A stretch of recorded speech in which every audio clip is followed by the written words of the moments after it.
అనగనగా ఒక ఊరు. ఆ ఊరిలో ఒక రైతు తన ధాన్యం గొడవంలో తన చేతి గడియారాన్ని పోగొట్టుకున్నాడు. అదంటే రైతుకు చాలా ప్రాణం. దానికోసం గొడవను మొత్తం వెతికాడు, దొరకలేదు. ఆశ వదులుకునే సమయంలో అక్కడ దగ్గరగా ఆడుకుంటున్న పిల్లలు కనిపించారు. వాళ్ళని పిలిచి గడియారం వెతికిస్తే మంచి బహుమతి ఇస్తానని చెప్పాడు. పిల్లలు గొడవను మొత్తం వెతికారు, కానీ వాళ్ళకు దొరకలేదు. నిరాశగా ఉన్న రైతు దగ్గరికి ఒక పిల్లవాడు వచ్చి గడియారాన్ని వెతికి పెడతానన్నాడు. నిజాయితీగా కనిపిస్తున్న పిల్లవాడిని చూసి సరే అన్నాడు. పిల్లవాడు లోపలికి పోయి గడియారాన్ని వెతికి తీసుకొచ్చాడు. రైతు ఆశ్చర్యం చూసి, ఇంతమంది వెతికినా దొరకనిది నీకెలా దొరికింది అని అడిగాడు. నేనేం చేయలేదు. నిశ్శబ్దంగా ఉన్న ఈ గొడవంలో ప్రశాంతంగా పడుకొని చెవులు రిక్కించి విన్నాను.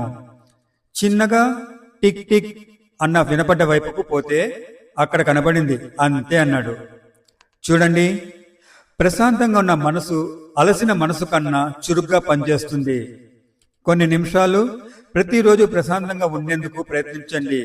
ఆ ప్రశాంతత మీరు కోరుకున్న విధంగా మిమ్మల్ని మీరు మలుచుకోవడానికి ఉపయోగపడుతుంది.